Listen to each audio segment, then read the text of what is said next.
stains and muddy shoe prints where they'd been stepped on a dozen times. The huddle of red suits on the opposite side of the bonfire also fell silent. The bonfire, by the way, was a crackling pile of smashed furniture, wooden pallets, at least one mattress, and bundles of what looked like blackened sticks. Everybody looking at me now. I scanned around for some fellow green jumpsuits, but there was just one guy who looked about 80 years old, and another middle-aged woman who looked like a schoolteacher. Her eyes showed no signs of even vague interest in this situation. The biggest of the Reds, a guy with shoulder-length blonde hair and more neck than head, said, "We about to have a problem here?" He had the voice of a man with 4 testicles. His jumpsuit was zipped down to reveal an iron cross tattoo on his sternum. "Not that I know of. Can somebody point me toward the food?" Nervous glances. Was the food a sensitive subject around here? Nobody seemed to have barbecue ribs. Fourballs said, "You playing a fucking game here, bro?" "Have we met? Man, just fuck off."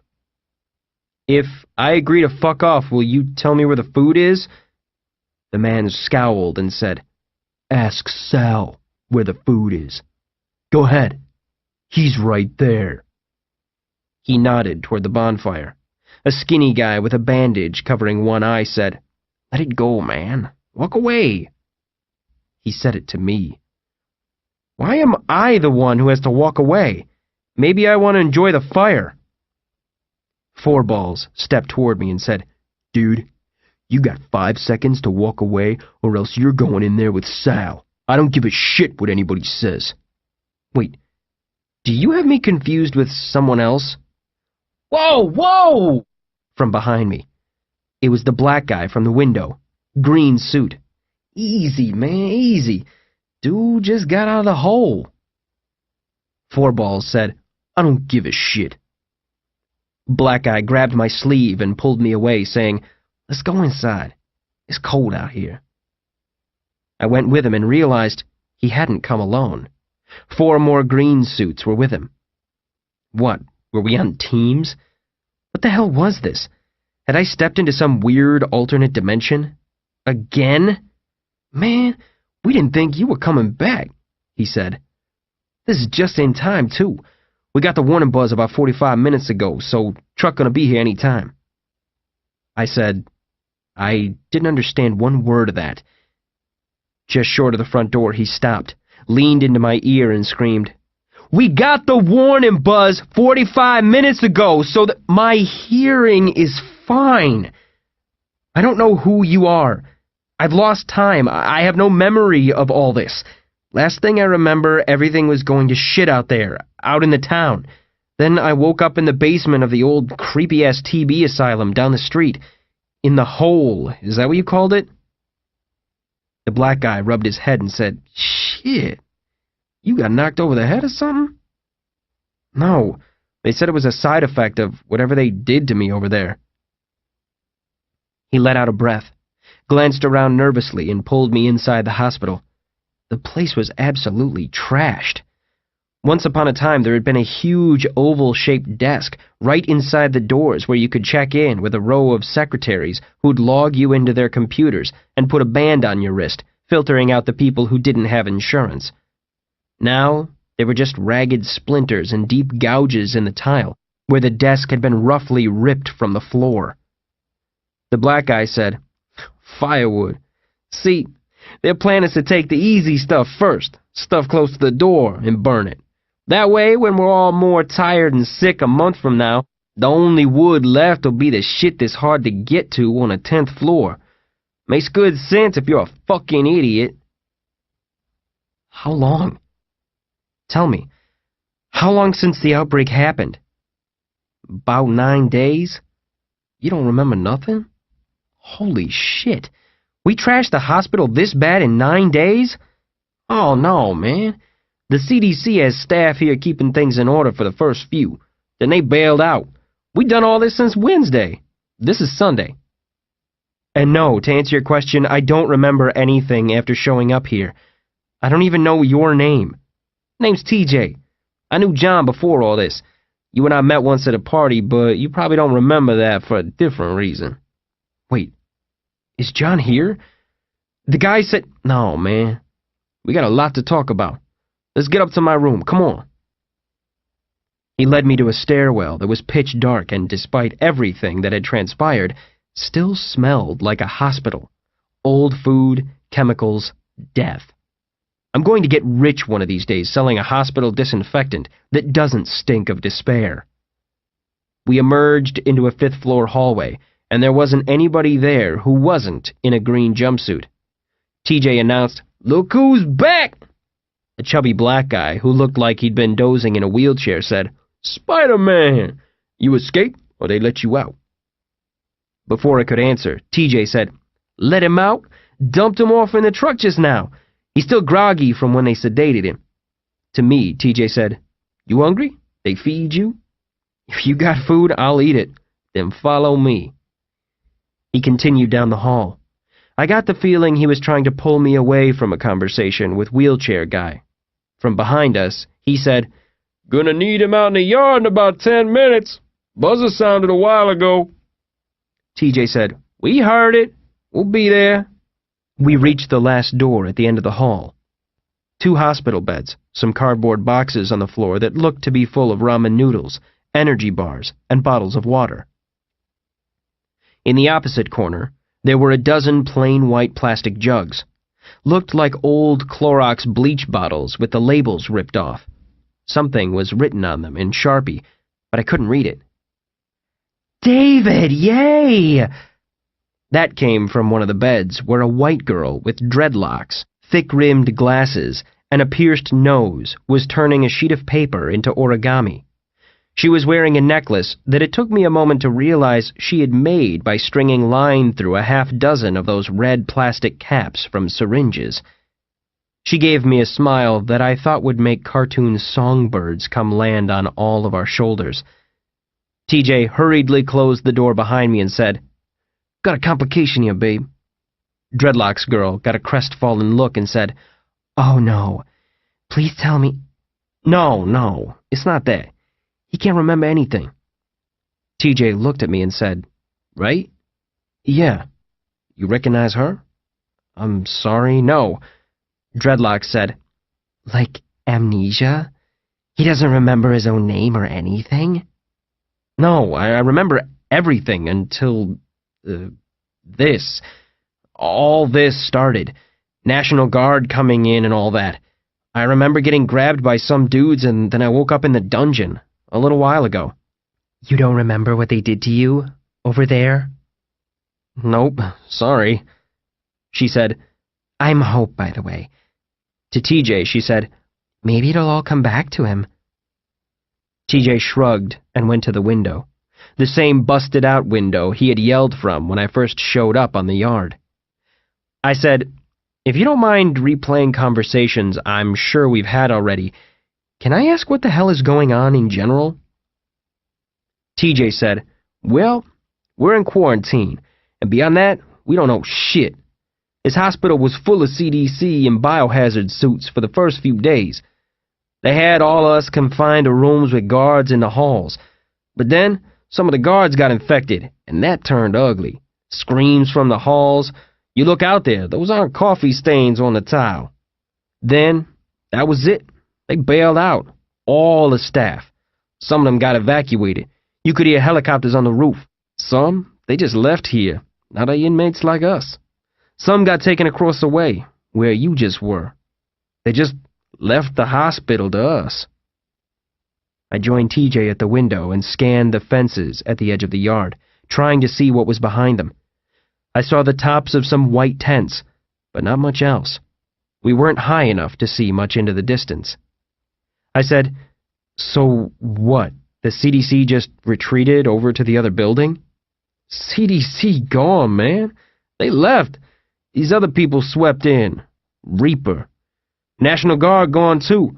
They pulled out to the perimeter around the city, left my ass behind." I said, "Wait, you're the TJ John mentioned? You were on the scene the day it all started." "Yes, sir. National Guard. deemed an infection risk.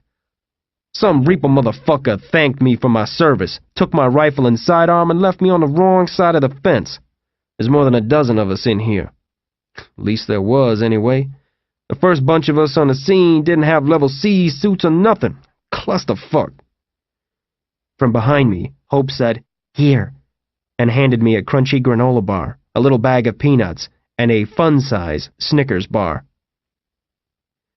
"There's no hot water left from lunch, or else I'd have made you some ramen. Coffee's gone too. Didn't last long. There's bottled water on the floor there." TJ looked appalled and said, "Damn, girl! He gets the last Snickers? Almost had to wrestle a dude for that." To me, he said, "Don't talk to nobody too much, aight? As you can probably tell from Owen down there.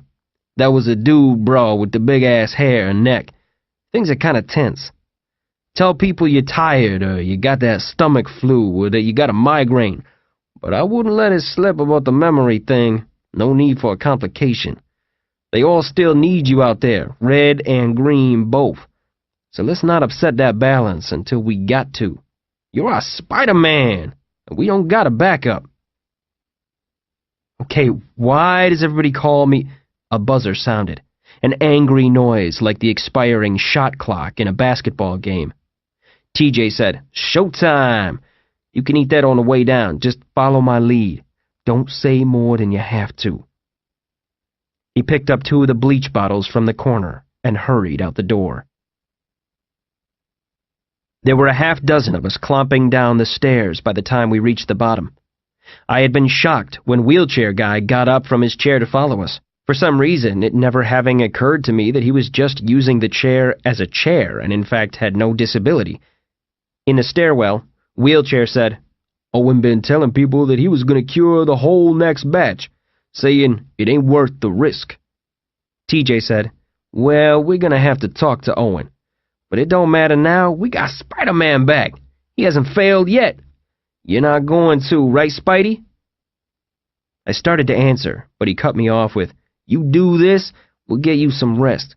You probably just dehydrated is all." Out through the lobby and back into the yard. Everybody out there was standing and staring, not at me, but at the fence, at the gate I had just come through. Man, there's no guard tower or anything. What would they do if we just tried to run? Just charge that gate when they open it? Nobody spoke. I could hear the bonfire crackling. Somebody had thrown some more fuel on it since last time, piling the scraps into a pyramid shape to create that jet engine afterburner effect, for when you wanted your bonfire really, really hot. If there were soldiers on the other side of that fence, they weren't chatting or shouting instructions or doing anything else. I couldn't even hear idling engines. It really did feel like we were alone, and I couldn't shake the idea that we could just walk out. Maybe everybody with guns fell back and figured they would stop the outbreak at city limits, so why not break out of here? And what makes you think the infection stopped at city limits, Last time you saw these guys in action, they didn't exactly have shit under control. There was a faded white line painted into the lawn, forming an arc around the gate like an NBA three-point line. No one crossed it. No one got within 20 feet of it. I opened my Snickers and shoved the whole thing into my mouth. I dragged my peanuts from my pocket, they had an American Airlines logo on the bag, and sat down on the grass. TJ roughly grabbed my elbow and yanked me to my feet. "Do not fucking do that," he hissed. "Shit, man, you forgot everything." I started to ask him if those 2 flimsy fences were really the only thing between us and freedom, but he shushed me. He leaned into my ear and whispered, "Listen, man, buzzer sounds an hour before new arrivals. Buzzer means nobody gets within run-for-it distance of the gate. It goes off again right before it opens, as a final warning. In a few seconds, truck gonna come through there. It's gonna be full of new inmates, people they rounded up off the streets because they might be infected. They get processed over at the asylum and run over here. Then, you're gonna look at them and make sure they're clean, right? And how exactly am I gonna—" But I didn't need to finish that sentence. Check them for spiders. Because I can see the spiders. I'm the Spider-Man. I glanced down at the 2 white jugs TJ had set at his feet. I found Hope standing behind me. She was chewing on her thumbnail, nervous. Everybody was nervous. The air hummed with it. The fence closest to me displayed a picture of a woman's lower body wearing only underwear, a pink slogan saying, "Victoria's Secret Christmas Panty Blowout." There were some faint clicks and clanks in the distance. Having heard it before, I knew it was the outer gate sliding open. Beyond the plastic sheeting of the inner fence, a military cargo truck rumbled in. We heard truck doors open and shut. Engine. Exterior gate again. Silence. The shot clock buzzer sounded once more, and the inner gate finally rattled open on its own.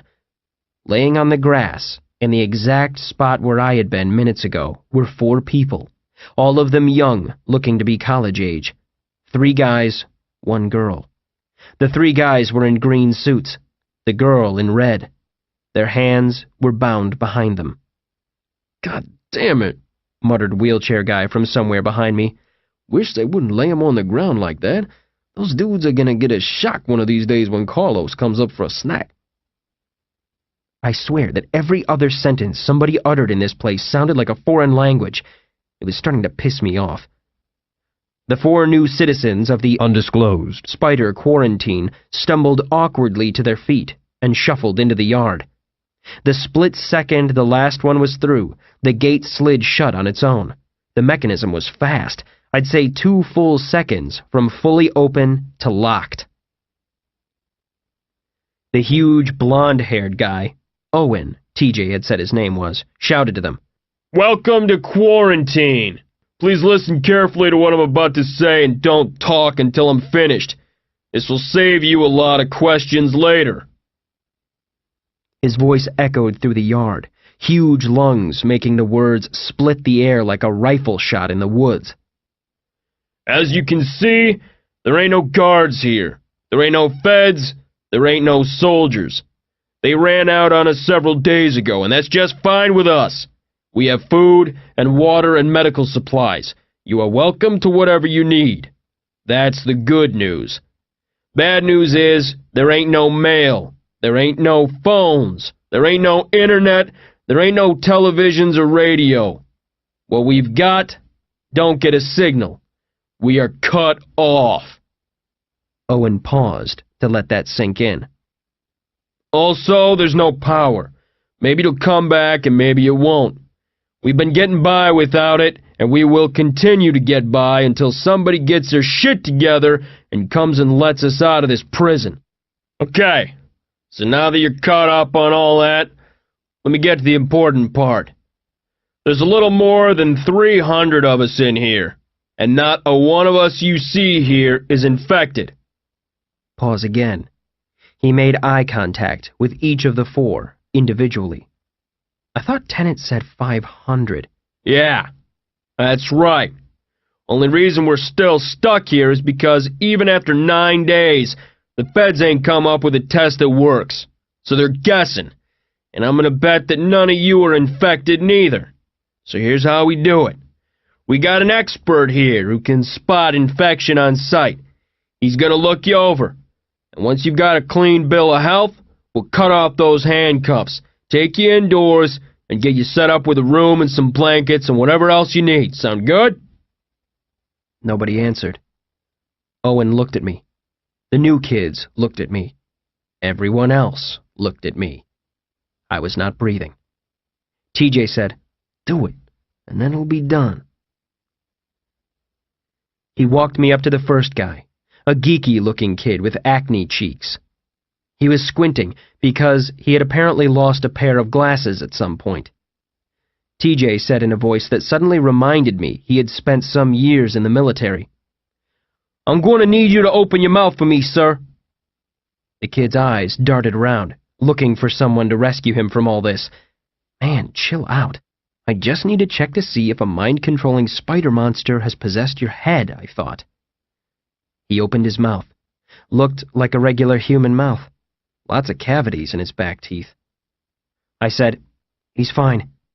The kid closed his mouth and his eyes at the same time, relief rolling off him like a boulder.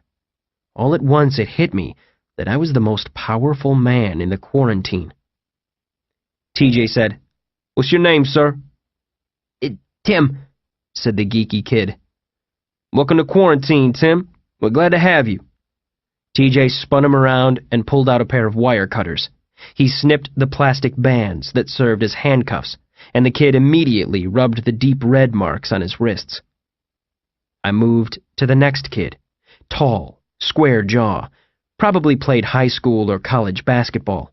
Without me asking, he opened his mouth and moved his tongue around, making sure I could see everything. Confident. Here was a guy who'd never failed a test in his life, mental or physical. Probably be a senator someday. Perfect teeth. I said, "Yeah, he's fine." This one said, "Kevin," as TJ snipped off his cuffs. "Kevin Ross, and I can climb that fence in about 10 seconds if we can get something draped up over that razor wire. Rip up some carpet from in there, something like that." TJ said, "Yeah, that thought was thought before. Didn't work out so well." 2 people left now. The girl and a kid with curly hair who reminded me of Jonah Hill's character in Superbad. The girl was next. She was a hippie. I could tell, even dressed in a red prisoner jumpsuit. She had some haphazard braids in her hair, and that dopey, trusting look in her eyes, like she was seeing the goodness of your soul at a glance. She gave me what I can only describe as a tragic smile, and, in a shaky voice, said, "Hi, what's your name?" "David. Just open your mouth for me, okay?" "I feel like I'm going to be sick, David." "I'll stand off to the side, then. This'll only take a second." She smiled again. A tear ran down her cheek. I said, "Come on, open up." She did. She was a smoker, apparently. The front teeth had some yellow. Not a single cavity, though. Good for her. She was fully crying now. I said, "It's fine. It looks fine. You can calm down, okay? We'll all get through this." I put a hand on her arm. "Look at me, acting all in charge and professional. Don't worry, I'm the expert." She whispered something between sobs that I couldn't make out. "What was that?" "Check again." "I can if you want, but—" "Because a week ago, I had a pierced tongue with a stud in it." She squeezed her eyes and sobbed, trying to suck in breaths to get the words out. "And now, I don't." What? I don't But I did understand. She woke up one morning and realized her mouth was not her own. Oh, Jesus, no, no, no. She held her mouth open, extra wide this time. I didn't want to look, but I couldn't help it. And of course, I saw it. Between her lower front teeth and her lower lip, 2 black mandibles rested there. I recoiled in horror, and everybody nearby reacted with me. Owen was already on the move, striding toward the girl from behind with purpose. She went down to her knees, weeping. TJ got in front of me, pushing me back away from her. I said, Okay, you said you got a cure, right? We've got a procedure here." TJ said, "Cover your ears, man." He was cramming something into his ears. It looked like cotton balls. The people around me were covering their ears with their hands. "But why are—" Owen stepped up behind the girl, pulled an automatic pistol from his waistband, and splattered her brains all over the grass in front of her. Her body flopped to the ground. The other 3 new arrivals flew into a panic. I had thought everyone was covering their ears for the gunshot, but then the piercing shriek started, the cry of the spider creature.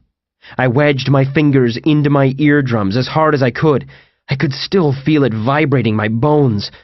They worked fast. Owen, who I noticed had cigarette butts wedged into his ears, flipped the girl over. I could see the spider trying to detach and crawl out of her skull now, growing out of the girl's mouth like a huge, grotesque black tongue. TJ uncapped both jugs, then carefully poured the contents of one jug into the other, mixing something. After a moment, steam or smoke emerged from the opening of this new concoction. Owen stepped back, and TJ poured the entire contents of the jug into the girl's mouth. The shriek was cranked up to a level that sent a tremor through my guts. The spider thrashed. The girl's cheeks and lips dissolved under the acid, the liquid running out of ragged holes in her skin. The spider was dissolving too, legs falling off as it thrashed. Eventually, its horrific cries died down, and it was still. Owen stuffed the pistol into his pants and grabbed the girl's feet. He said, "Come on, before Carlos comes calling." The one I'd been calling wheelchair guy shouldered past me and grabbed the girl's wrists. They dragged her toward the now roaring bonfire. On the count of 3, they tossed her corpse right into the blaze, sending an explosion of sparks heavenward. The flames tore into her flesh, and I smelled what I had mistaken for smoked barbecue ribs just minutes ago. Then finally, I saw bones in the bonfire. Bones and bones and bones. It was full of them. Blackened skulls and ribs and pelvic bones and straight leg and arm bones jutting out like sticks. Hundreds and hundreds of bones. The girl's hair was burning. Her jumpsuit was peeling off of her in black strips, like the skin on a hot dog roasted over a campfire. I was just talking to her. I will remember that smell for the rest of my life. I will never eat meat again. Owen said to me, "Get over it, bro. You got one more." No, that cannot be the only way to do this. Owen growled, "Bullshit. You didn't have no problem when it was Sal you were calling out. Now you lose your fucking nerve." And I don't remember. Okay, look, that was then. That's the past, and it doesn't matter now. I can't do that anymore. I'm sorry. There was a commotion behind me, and TJ shouted, "Hey, stop! Don't!" He was shouting at Kevin, the basketball player kid. He was sprinting toward the fence. The kid leaped, landing halfway up the fence with his fingers hooked in the links. He scrambled up toward the razor wire. He fell. He hit the ground like a crash test dummy, limp, dead weight. A pool of blood spread below his face. A chunk of his skull was missing. I never heard the shot that took him out. I whipped my head around looking for the gunman. I saw no one. In the sky were just some birds gliding along with wings outstretched, riding the thermals, circling lazily overhead. Maybe they were buzzards, hearing the sounds of death like a goddamn dinner bell. TJ said, "Stupid motherfucker! What, he thinks we're all here because none of us know how to climb fences? Shit! I could have gave him an extension ladder, got one in the maintenance room." The Jonah Hill-looking kid was paralyzed with fear. His hands were still bound behind him. His eyes were wide. His lips were white. His mouth clamped so tight it was pressing the blood out of them. Owen walked up behind him and put the pistol to the back of his skull. "You check him, or else we cure him right now. Him and everybody else who comes through that gate. Fucking Carlos running around here, that's bad enough. Now multiply him by 3 or 6 or a dozen. The feds will come into this place a month from now and find nothing but chunks of meat and bones and crawling nightmares.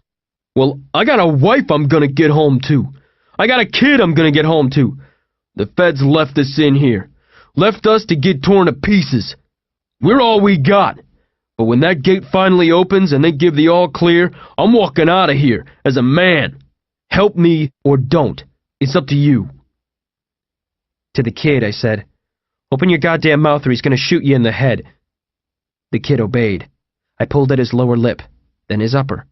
The kid had braces. I saw nothing else. "He's fine." Owen said, "You sure about that now?" "Yeah." Owen stashed the pistol and used a pocket knife to cut the kid's hands free. "What's your name, kid?" "Corey, I think I'm gonna pass out." Owen grabbed a toppled wheelchair and sat it upright. "Sit down before you fall down." Corey did, putting his head in his hands, trying to wake up from what he surely thought was a terrible dream. Owen, TJ, and Bruce, the wheelchair guy, went to go get the basketball player's body away from the fence and presumably onto the fire. More bones for the pile. From behind me, I heard a warbly voice say, "This isn't right. How can they allow this? Where's the government? Where's the army? Where's the police?" That was that first kid I checked. Tim, the geeky one. Without turning to face him, I said, "I think we're on our own, man." The men were dragging the basketball kid's body toward the fire. I couldn't watch this again. I turned to face Tim, who was sitting on the ground, cross-legged. "Hey, I don't think you're supposed to sit on the grass. They get mad." "Why?" "It upsets Carlos, apparently." "Who's Carlos?" "I don't know, the groundskeeper. I kinda just got here myself." I could feel something, a rumble at my feet, faint, like somebody using a jackhammer nearby or thumping bass-heavy music. But there was no sound, just the tremor in the earth. Then people were running and shouting. TJ was sprinting toward us and waving his arms. "Get up! Get off the ground!" That finally convinced Tim, who unfolded his legs so he could get up. His face froze in an expression of confused shock.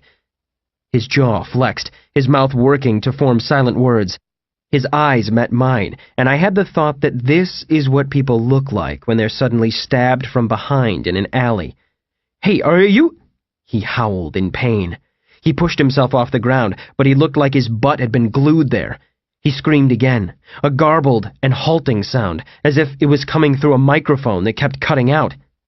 Summoning the thrashing, animal strength of a fox ripping off its own leg to get out of a trap, Tim got his feet underneath him and pushed his body up off the ground with everything he had. He rose a foot off the grass, and in a brief moment, I could see that something was still tethering him there. It looked like he was shitting spaghetti, a bundle of thin, writhing tentacles, turning and curling and spinning, working their way up into his bowels from below like a puppeteer. Tim sat hard back on the ground. He screamed one last time, then spasmed into a seizure that mangled the scream into a spastic chant. His eyes rolled back into his head. Sprays of blood erupted from his mouth. I thought I saw one of the thin, yellow spaghetti tentacles flick up between his teeth. Tim's body thrashed once, twice, 3 times. There was a huge, wet, slurping sound, and then he slumped over sideways. When he did, he left behind a wad of guts the size of a potato sack.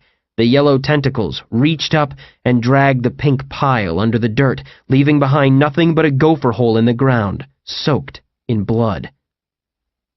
An out-of-breath wheelchair guy stopped behind TJ and said, "Fucking Carlos, man. Told you we should have killed him when we had the chance."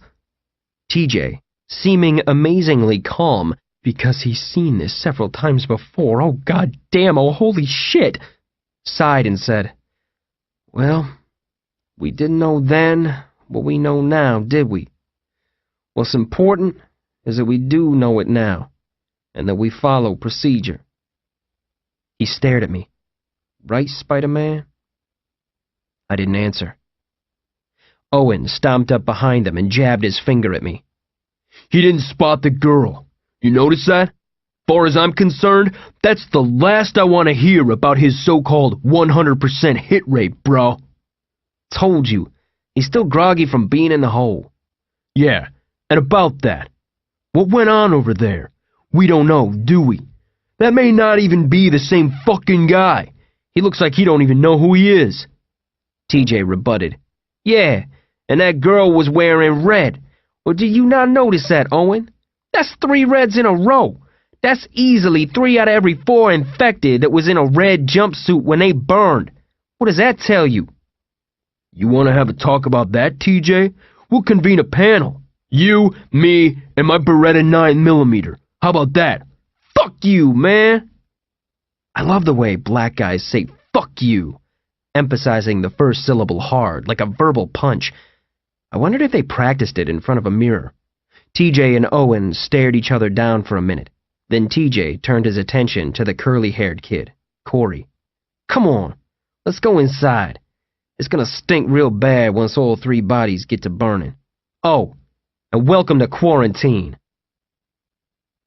Everybody headed upstairs. TJ said, "You should get off at the 2nd floor and see the doc. He's been asking about you.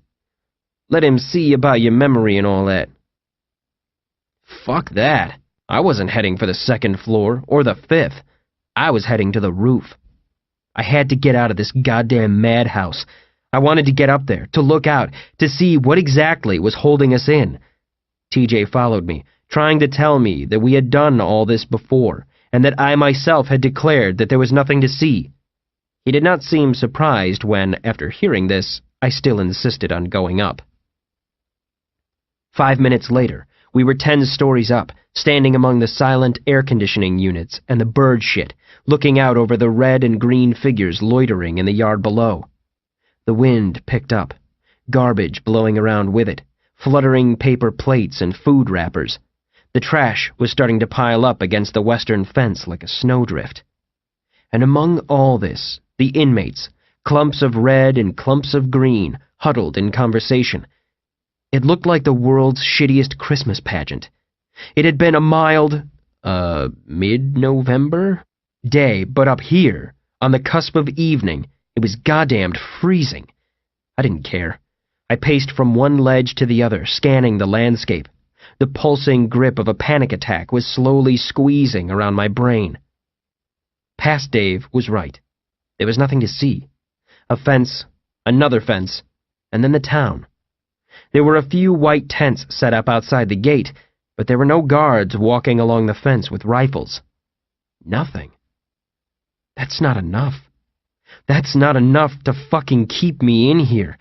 Why am I still here? Jesus, the smell of that girl's burning hair. I asked TJ, "Where are the shooters?" "The what?" "The guns, man. The snipers, or whatever, who shot that kid. They didn't shoot from the asylum. It's too far away." I stared off toward the asylum, the big, depressing, mossy gray brick box sitting nestled among some trees next to a smaller, identical box, as if they had a bunch of those bricks left over from the main building, but not enough to build another whole one. No sign of men with rifles on the roof over there. Or anyone, really. TJ pointed to the sky. I followed his finger to where the birds circled lazily overhead. I shrugged. What am I supposed to be seeing? "Man, talking to you," he smiled and shook his head, "like you a time traveler. No, wait, it's more like you're a caveman they just unfroze. What is this strange devilry, future man?" He pointed up again. "Sniper drone. 338 caliber rifle mounted under an unmanned aerial vehicle. Computer assist targeting. Can put an anti-personnel round into your brain from 1,000 yards out. Did assassinations in Afghanistan. A lot neater than the Hellfire missiles that'd take out the Tango and the entire kid's birthday party the Tango was attending at the time." I looked up at a pair of tiny black crosses drifting below the clouds. I liked it better when I thought they were vultures. He continued, "Not that it don't have the missiles, too. Them drones, they look tiny up in the sky, but on the ground they're pretty big, almost as big as a real plane. And those Hellfires it's got under its wings, if we stood one up here, it'd be almost as tall as you. If things got out of control down here, drone could launch one down into the yard and take out 30 of us in one shot." Unmanned? So this place is being patrolled by robots? Oh, no. Remote control. Somewhere there's a dude sitting at a console, cup of coffee on his right, jelly donut to his left, and on his screen is a black and white shot of this hospital turning around and around real slow. He can go to infrared at night, switch to thermal in case there's too much fog, or if we ever get clever and try to create a smoke screen for cover. Maybe he's looking at us right now. Wave to him, but don't make any threatening moves. Man can zoom in so that your head will fill his screen. Gun barrel is stabilized by computer, automatically compensates for vibration, wind speed, everything. Okay. I ran my hands through my hair, thinking, Okay, so the operator is down there in one of those tents? Like, if we could get somebody over there and beat the shit out of him? No. We've been over all this before. Drone operations is several states away. In Nevada, believe it or not. The 17th Reconnaissance Squadron. Creech Air Force Base, just outside of Vegas.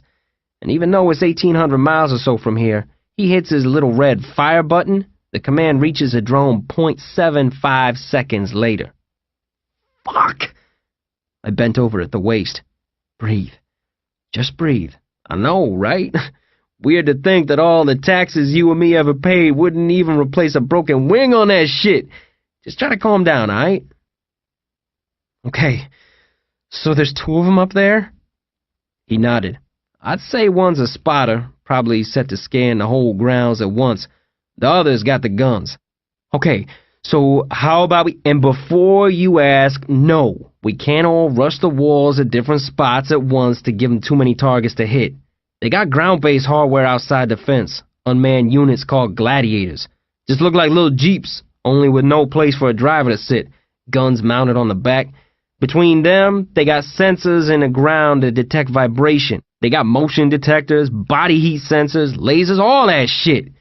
Anything bigger than a bunny rabbit tries to sneak through, something bad will happen to it. And no, we don't have any way of tunneling out. Even if we had equipment, which we don't, and the means to do the work without the UAVs noticing, which we also don't, where do we tunnel to? We got no intel about the situation out there other than the fact that the damn Reaper Command Center is right over there. I mean, I know the geography, and you probably do too, but even if we could find an exit spot with nice soft dirt, one that's secluded and not too far away, how do you know you don't pop up right into a patrol? 6 weeks of digging wasted. There's that word again. Reaper. You ever hear of that in your life before this week? He shook his head. Nope. But when shit went bad last week and the CDC pulled out their people, this Reaper took their place. You see the gear on those guys? Hazmat suits tricked out with Kevlar, modified M4s with targeting HUDs and the damn faceplates. You think they came up with that gear overnight? Shit. Each of those suits probably cost $500,000. That's specialized equipment. And all these dudes know exactly what they're doing. They sweep in and suddenly they're in charge. They're ordering around us National Guard like we answer to them, and nobody says shit otherwise. They tell me to stay behind, and I'm like, bullshit, I'm getting on that chopper. But guess what? Here I am. Never seen anything like this. I walked back across the roof to look out at the rear of the building and the little strip of woods that from up here looked like the end product of a Brazilian bikini wax. Smoke rose in the distance. Maybe somebody else's house on fire. I heard no sirens. TJ followed me and said, You know, this conversation is a lot more discouraging the second time round. I said, But there's nobody here. That's what I can't get over. The whole operation on this side looks like it's staffed by like 2 people. So what? It's all just the drones and sensors and shit? Well, yeah. They're trying to keep down the infection risk. They don't need people like me swelling the ranks of the infected. And if you ask me, the automated shit seems like it's working just fine. You saw that kid try to climb the fence. From behind us, a female voice said, You should write down everything he said up to now, so he doesn't have to do it all again if your brains get scrambled next week. Hope had joined us on the roof. I said, I just don't accept that there's no way out of this place. I mean, it wasn't built as a prison, right? It was built as a hospital. No way they've covered everything. Hope laughed, and to TJ she said, It's so funny to see him go through the 5 stages again. I said, The what? TJ explained. It's the same for everybody they dump in here. First, it's a confusion, right? What's happening? Where am I? That's stage 1. But then, you go to stage 2, pissed off. How can they do this to us, man? I got rights. Okay, then there's stage 3, defiance. I gotta get out of here. There's gotta be a way out. Stage 4 is a depression. Why me, man? Boo-hoo. I wanna go home. I wanna see my girl. Then hopefully you land at stage 5, which is, we gotta make the best of this situation and be smart. I really made it all the way to stage 5 before? Hope said, "Oh no, you stopped somewhere between stage 2 and 3. 12 hours until the massacre at Firth Asylum. John's head was pounding. He tried to call Amy back, but she was ignoring him. He had a sick feeling that began around his navel and extended all the way up to his scalp. No doubt that was partly due to the huge egg breakfast he had eaten at sunrise to help absorb some of the vodka and Crown Royal he had flushed through his system. But the feeling was mostly due to the fact that he had clearly hit one of his patented rough stretches. Those bits of his life where every string of shitty luck converged into one horrible knot that everybody blamed him for. As if he had chosen things to work out this way. No, Amy, I did not just decide to bring about the apocalypse this month. Times like this, you just gotta disconnect from the world and ride it out. It was a process he and Dave had, the two of them rarely hitting low points at the same time, one always there to cheer the other up and to pull them off the sofa to go hit the town. Dave always made air quotes around town when referring to undisclosed, since the party train only ran through 2 bars and Munch's trailer. John glanced around, half expecting to see a disheveled Dave pull himself up from some spot on the floor. He'd be squinting, his hair matted down, looking like he'd just been shit out of a dinosaur. He wasn't there, of course, and wouldn't ever be there again. John immediately wanted to go back to sleep on the floor. Wait, whose floor? Where the hell was he? John had told Amy on the phone that he was back at the motel, but that was because he didn't want to admit that he didn't actually know. He was in somebody's basement. There was a full bar down here.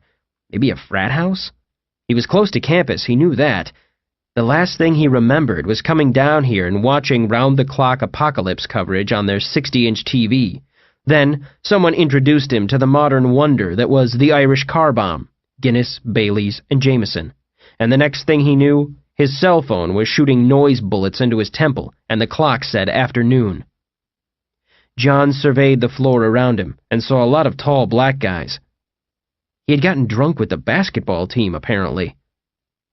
John stumbled to his feet and spent a few minutes looking for his shoes. He never found them, so he figured he would just trade with one of the guys there. He put on a pair of Nikes he found by the door that were downright huge, seemed to be size 18 or so. They looked newer than his own, but he figured he could catch up with the guy later to see if he wanted to trade back. Some people like shoes that are a little more broken in. John realized he was staring at the wall and that some time had passed without him realizing it. Brain was still trying to boot up, loading all of the extra shit into the taskbar. Finally, he made himself get up and head out. Amy was going to do something rash if he wasn't there to calm her down. He hit the cold air and found the Bronco parked haphazardly across the lawn.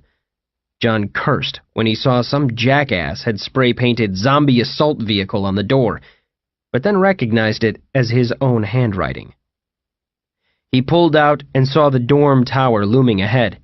He actually wasn't more than 5 or 6 blocks away from Amy's bus stop at the Mexican place. Awesome! He let the Bronco idle for a bit so the heater would have time to warm up. John found the bus stop easily enough, but instead of a bus, pulled up to it were 4 windowless black vans. Yellow tape roped off the whole sidewalk and the parking lot beyond. Guys in black spacesuits were prowling everywhere. Amy was nowhere in sight. John stopped right in the middle of the street, threw open the door of the Bronco, and ran to the first van. He yanked open the back door. "Amy? Hey!" Nobody there. He ran to the second one. Before he could get it open, 2 of the spacesuit guys grabbed him. Sir, you're risking contamination by—" Amy! The men dragged John away from the vans and wrestled him to the sidewalk. John got a good look at what they were wearing, and it was fucking terrifying. The glass on their helmets was tinted so that when light hit it, it glinted blood red. They had armor and machine guns and wires and shit running around like they were on the way to fight a war on Mars. A third spacesuit guy came up to them and said, "What, is he family?" John said, "Yes, I'm Amy Sullivan's Dad! Sir, do you know— Listen, I'm infected!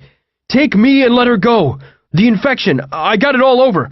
Look at my enormous inhuman feet! The guy said to his coworkers, "Okay, see if you can get ID and let him ride with Otto." For the second time in 9 days, John's hands were bound with the heavy-duty zip-tie handcuffs. He was stuffed into the third van, but Amy wasn't in there either.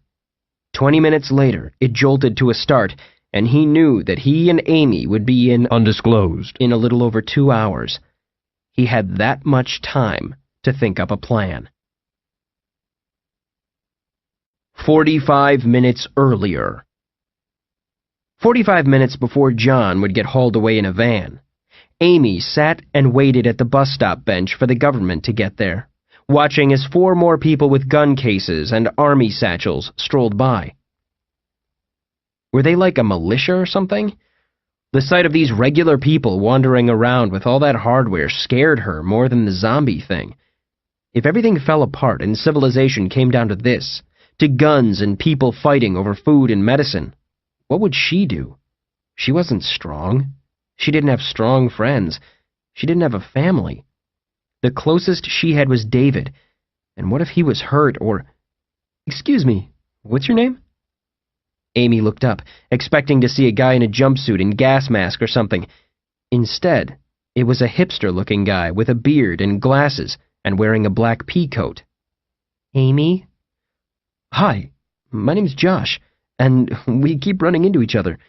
We sat across from each other on the bus on Z-Day, remember? Then I come back and it turns out you live on the floor below me." Amy remembered him now, but wouldn't if he hadn't brought it up. He was a nice-looking guy, but he also looked exactly like 700 other guys on campus. Same build, same beard, same glasses. Z-Day? "Oh, yeah, I remember." "Did you lose someone in undisclosed?" "My boyfriend is there." "Me too. Not my boyfriend. I'm not gay. My brother, my nephew, and one of my best friends. That's 3 different people, obviously. Are you here for the meeting?" "Oh, no, I'm just waiting for a ride." She realized in that moment the strap Josh had draped over his shoulder was not a backpack, but a rifle case. Wait, is this the gun meeting everybody's going to? Because I left all my guns at home. You should come anyway. From an inside pocket, he pulled out a sheet of paper, and she didn't need to read the details. She recognized the huge letter Z the moment he unfolded it. "When your ride gets here, bring them too." "Oh, I don't think they'll want to come. The CDC or whoever is coming to pick me up to take me to quarantine." Alarmed, Josh said, "Excuse me?" "Yep, I've wasted a week here, and finally I said screw it. If that's where David is, that's where I want to be. I told them to come get me." Josh looked nervously down the street in both directions, then said, "Amy, listen. You need to come with me. Give me 10 minutes to explain what's going on. If after that you don't think I'm right about this, I'll bring you back here. Hell, we'll drive you down to the checkpoint ourselves. But you don't have all the information, and I'm telling you right now, if you go with whoever shows up here, you will never see your boyfriend again." Another nervous scan of the street. "Come on, I'll explain everything once we're off the sidewalk." Amy sighed and pushed the hair out of her eyes. So many kidnappings begin this way. "We're going right down there, to the powder keg. It'll be packed with people. It's full of rednecks with assault rifles and shotguns. If anyone tries to put a hand on you, they'll be perforated. Come on, there's no time." He put a hand under her armpit. Up. She went with him. They hurried along the sidewalk, Josh with his hand flat on her back, pushing her along and ducking down like they were dodging machine gun fire. The powder keg was a gun store/shooting range, and not, as Amy had thought, a gay nightclub. This wasn't a snide private joke. It would be days later before she would remember that the nightclub she was thinking of was called the Bomb Shelter. The place was absolutely packed, and the crowd was armed to the teeth. In any other country on Earth, this kind of gathering would be cause for an all-out military response. Josh pushed her through the door and into a crowd. He stopped to tell two burly, shotgun-bearing men, "Reaper is looking for her. If they show up at the door, tell them we've never seen her." Amy thought, did he say Reavers? Like on Firefly? Josh pushed inside, pulling Amy through the crowd behind him to the front of the room. Amy still carrying her bag of pharmacy stuff and her stupid pillow. He reached a spot where a white bedsheet was hanging in front of a display of earmuffs and safety glasses. Josh put his back to the wall and stepped up on a huge cardboard box of clay pigeons, so he'd be a couple of feet above the crowd. He quieted everybody and said, "Okay, everybody, we don't have much time. Now, I need to get something out of the way first. I begin every meeting with this. Some of you were dragged here by friends or family, rolling your eyes over the whole zombie thing. If you don't like that word, feel free to pick one that suits you. The Zombie Response Squad was a club promoting physical fitness, weapons training and safety, and wilderness survival. These are skills I believe that every human should possess, regardless. They can save your life in the event of anything from natural disaster to civil unrest. The zombie angle was just our way of having fun with it, and obviously we had no way of knowing that, something like this was coming." He paused here. That seemed like a really important point to him. "So, if you don't like the word zombie, feel free to mentally substitute any word you wish when you hear it, but for the purposes of this discussion, I am going to use the word zombie. The infected are contagious. They exhibit animalistic and predatory behavior toward other humans. They can survive massive organ and tissue trauma.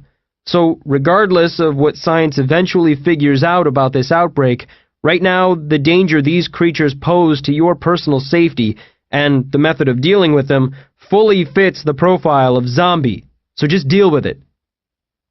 Josh gestured to a guy in the crowd and said, "Fredo?" That was presumably Fredo's cue to turn on a projector hooked to his laptop. An image appeared on the sheet next to Josh. Oh my dear God, Amy thought. They have a PowerPoint presentation? Josh said, "Okay, very quickly. Here's what we know. For some of you, this will be repeat information. Just bear with me here." A blue slide appeared, with white writing in Comic Sans font. It said, "Origins?" We don't know where the infection originated from. We may never know. Since it behaves in a way that's different from anything known to science, I prefer to think it's man-made. In fact, I also happen to think that the pathogen was specifically engineered to zombify the victims for the psychological impact. Humans have been scared of Walking Dead since hunter-gatherer days. Zombies are burned into our genetic memory. I was just reading about that in a book. Fredo, next slide. This one had a line graph, starting at 0 and spiking rapidly upward. The left-to-right axis was ticking off the days since the outbreak. OGSA estimates are that the infection rate within the borders of undisclosed was at 20% as of last Wednesday. It exceeded 50% yesterday and will be at 90 to 100% within 48 hours. Gasps from the crowd. Amy thought, that couldn't be true, could it? And who was OGSA? Fredo hit the next slide. It said, "Who is OGSA?" For those of you who haven't been to previous meetings and who have been following this story in the mainstream press, let me quickly fill you in. A group of resistance fighters have formed inside town, gathering supplies and scouting secure locations where they can hole up as the situation deteriorates. They call themselves Outbreak Ground Zero Alpha. He brought up his final slide, which said, "So what about the government?" One final point I want to make, and I leave this for last because it's what you need to keep with you when you watch TV tonight. An anonymous source within the government has leaked a series of emails between the Centers for Disease Control and the Task Force for Rapid Exotic Pathogen Eradication/Research, outlining what they call Operation Leopard. From these emails, we know that Reaper determined within 48 hours of the outbreak, based on autopsies of infected dead, that the physiological changes caused by the infection are radical and irreversible. Another let that sink in pause from Josh. Even if they could kill off the agent of the change, The bacteria, virus, parasite, or whatever it is, the subject's entire nervous system is no longer recognizable as human. There's nothing to be